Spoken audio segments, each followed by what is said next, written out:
Friends, fellow travelers, comrades, we once had a dream of what Europe could have been.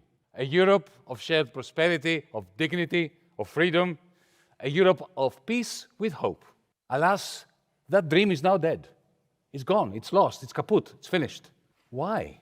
What the hell happened to Europe? Well, we know what happened to Europe. We know why politicians from all over are descending upon this splendid city as we speak, like manic drones determined to blow up, to bomb to smithereens what is left of the dream of Europe. We know what happened in Europe. On the 9th of February 2016, we were at the Volksbühne Theater in Berlin.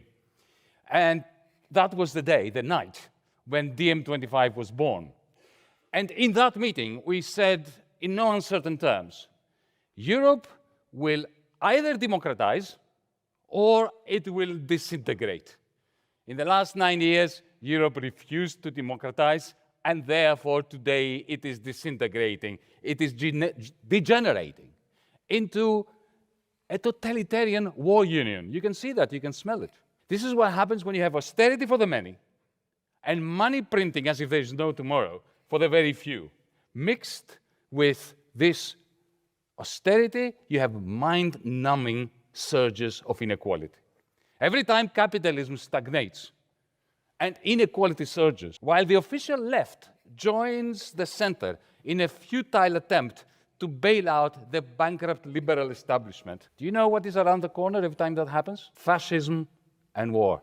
Just like in the 1930s, two varieties of totalitarianism began to tussle for power. The radicalized neo-fascist right promises to make us great again, not through ending austerity or exploitation, but through a moral reckoning, a kind of cultural cleansing that targets the impure foreign bodies in the pure body of the nation, or at least the Christian, white, patriarchal Europe.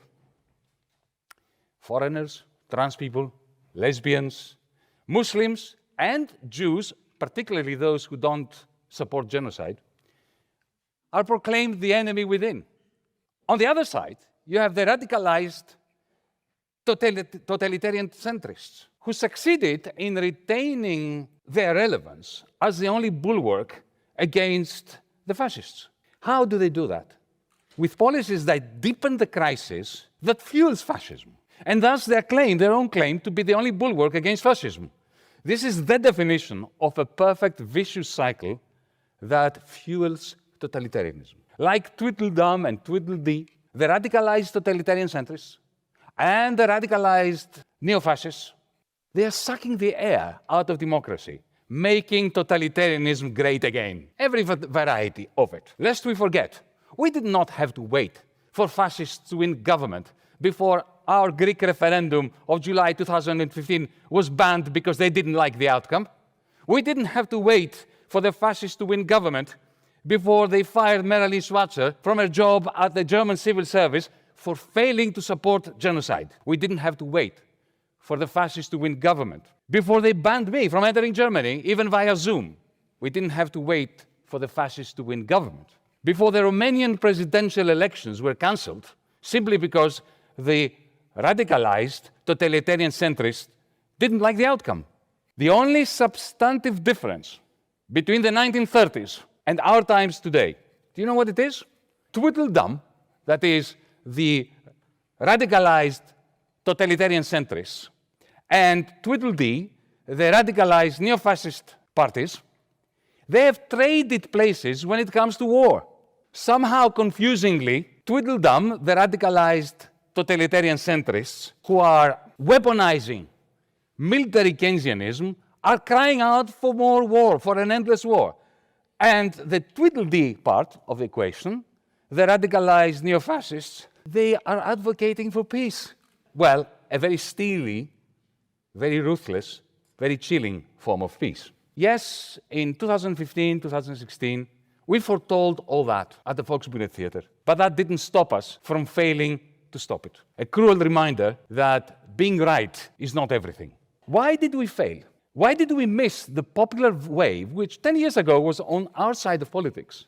And why, therefore, did we allow the fascists to exploit the revived thirst for radicalism. Yes, it is true, we were ruthlessly squeezed between Tweedledum, the radicalized totalitarian centrists, and Tweedledee, the radicalized neo-fascist right. But we have to confess that we made some unforced errors ourselves. We invested, and this is a personal criticism too, too much on green Keynesianism, forgetting the timeless lesson that even when the bourgeoisie, the ruling class, adopts Keynesianism as a last resort to save themselves, the ruling class will always stop it, withdraw from it the moment their bottom line improves, well before the many taste any of the fruits of Keynesianism, green or not so green. Our Green New Deal was, after all, never adopted, except in name. They even dropped the new. They just made it a Green Deal. Totally vacuous program, which now, of course, is dead in the water. So our Green New Deal contributed in the mind of people out there who are not particularly political. Every time they hear the word green, they immediately think, you know what they translate it to? It's like the Iraqis in Baghdad, when they hear the word democracy with an American accent, they hide under the table because they know they will be bombed. The people of Europe, the strugglers of Europe, when they hear the word green policy, they think, oh my God, they will tax me again. Higher cost of living for me that had to shoulder the banking crisis, the bailouts. We also proved unable to liberate people from exploitation.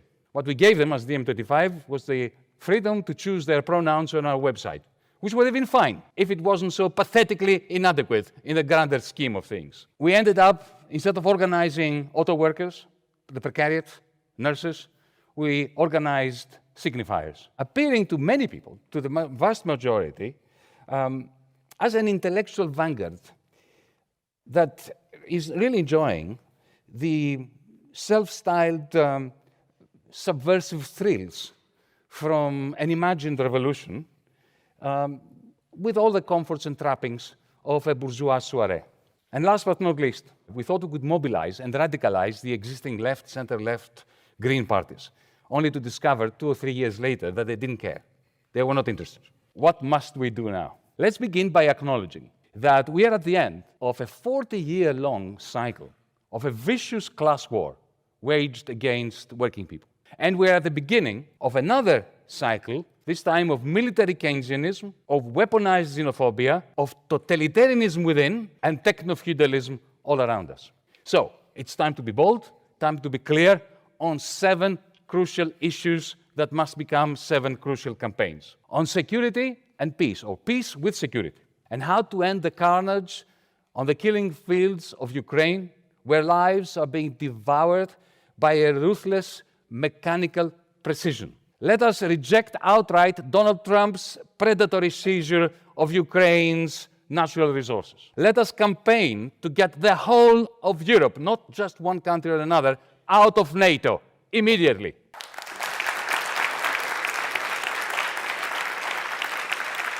There is no point in NATO. It has been proven. Donald Trump has proven it.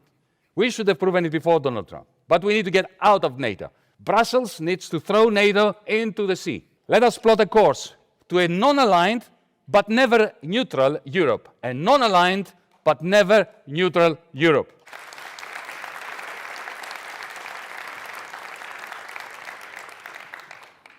Offering to relax sanctions as a carrot and return to Russia its $300 billion of frozen assets. We should immediately commence negotiations with the Kremlin and with Beijing on a comprehensive strategic arrangement between Europe, Russia, and China, an arrangement within which Ukraine becomes, in the next 100 years, what Austria was during the Cold War. What was Austria during the Cold War? It was sovereign, it was neutral, democratic, and as integrated with the rest of Europe as its citizens needed and desired. That's what the plan for Ukraine should be.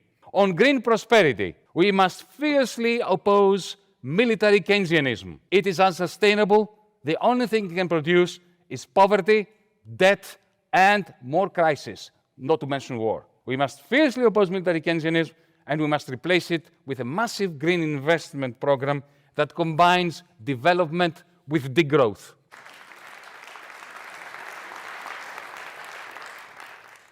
On dignity, let us campaign for a new monetary commons that sidelines private banks, offers a trust fund for everyone, and guarantees a universal dividend call it a universal basic income, to each.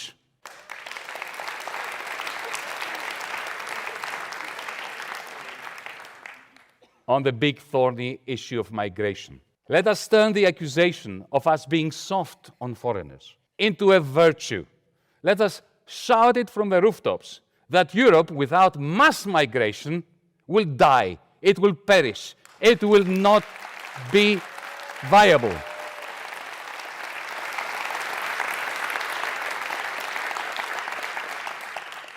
Let us proclaim that we want migrants, not out of solidarity, but out of self-interest. On combating technofeudalism, let us sanction immediately the cloudless tech lords, not just Musk, but Jeff Bezos, Peter Thiel, Google. Let's restrict immediately the access to the European markets of Amazon, of Uber, of Airbnb.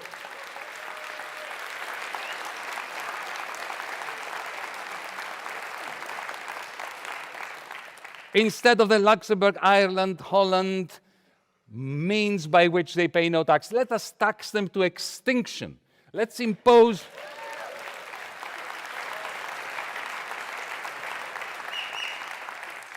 Can't we create our own apps in this continent of ours? Why do we need them? Let us impose interoperability. That would really cut them off at the knees. Let's end the ban on companies like the Dutch company ASML to export tech to China. And above all else, let us develop our own socialized cloud capital, the stirrings of a magnificent future technosocialism.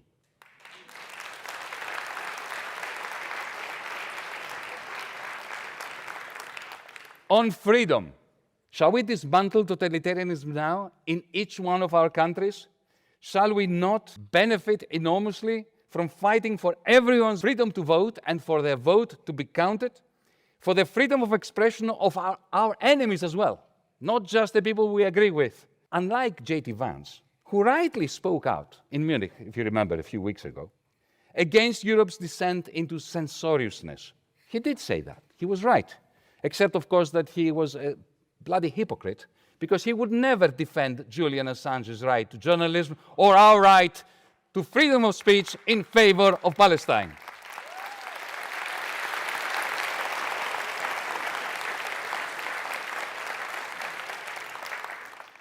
Speaking of Palestine and free speech, it is clear now, is it not, that what started in Gaza cannot stay in Gaza. Such brutality could not be contained within Gaza. To keep it from our media, from our cultural institutions, from the streets and the squares where we demonstrate, the powers that be had to dissolve basic civil liberties in Germany, in Holland, in France, in the United States. That's why our seventh campaign must be stop genocide, get the whole of Europe to boycott, divest and sanction Israel, the last apartheid state, in the same way that we sanctioned, divested and boycotted South Africa under apartheid.